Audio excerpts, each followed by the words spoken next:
Krisdayanti, dari panggung musik ke arena wushu internasional. Nama Krisdayanti kembali mencuri perhatian publik, namun kali ini bukan karena karya musiknya yang legendaris atau sepak terjangnya di dunia politik.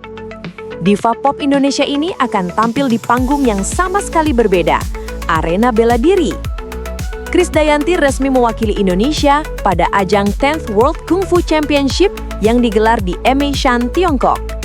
Ia menjadi satu-satunya artis Indonesia yang berpartisipasi dalam kejuaraan wushu dunia yang berlangsung dari 14 hingga 20 Oktober 2025.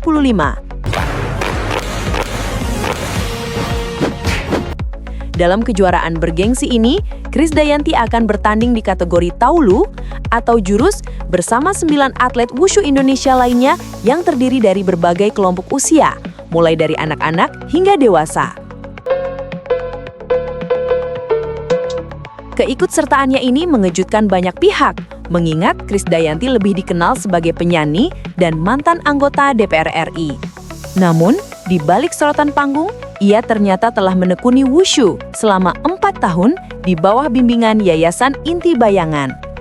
Latihan intensif selama bertahun-tahun telah mempersiapkannya untuk bersaing di level internasional.